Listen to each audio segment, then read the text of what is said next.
నేను స్వీకరించబోయే కర్తవ్యాన్ని శ్రద్ధాశక్తితో నిర్వహిస్తానని పవిత్ర హృదయంతో ప్రతిజ్ఞ చేస్తున్నాను.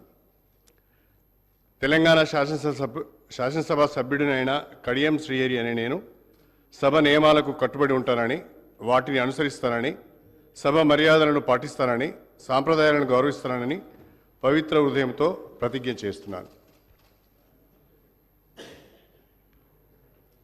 శ్రీ కల్వకుంట్ల తారక రామారావు గారు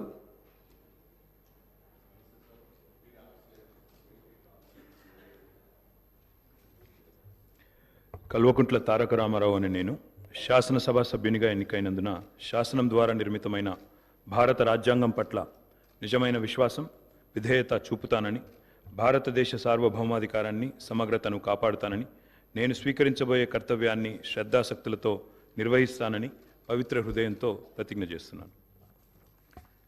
తెలంగాణ శాసనసభ్యుడనైన కల్వకుంట్ల తారక రామారావు అనే నేను సభా నియమాలకు కట్టుబడి ఉంటానని, వాటిని అనుసరిస్తానని, సభా మర్యాదలను పాటిస్తానని, సాంప్రదాయాలను గౌరవిస్తానని పవిత్ర హృదయంతో ప్రతిజ్ఞ చేస్తున్నాను.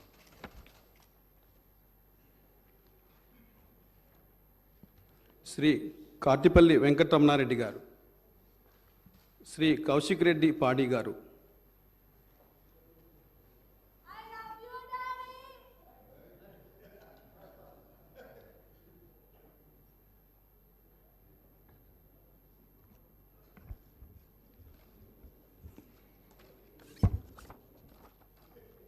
పాడి కౌశిక్ రెడ్డి అనే నేను శాసనసభ సభ్యునిగా ఎన్నికైనందున శాసనం ద్వారా నిర్మితమైన భారత రాజ్యాంగం పట్ల నిజమైన విశ్వాసం, విధేయత చూపుతానని, భారతదేశ సార్వభౌమాధికారాన్ని, సమగ్రతను కాపాడుతానని, నేను స్వీకరించబోయే కర్తవ్యాన్ని శ్రద్ధశక్తులతో నిర్వహిస్తానని దైవ సాక్షిగా ప్రమాణం చేస్తా ఉన్నాను. తెలంగాణ శాసనసభ సభ్యుడైన పాడి కౌశిక్ రెడ్డి అనే నేను సభ నియామకాలకు కట్టుబడి ఉంటానని, వాటిని అనుసరిస్తానని, సభ మర్యాదలను పాటిస్తానని, సాంప్రదాయాలను గౌరవిస్తానని దైవ సాక్షిగా ప్రమాణం చేస్తా ఉన్నాను.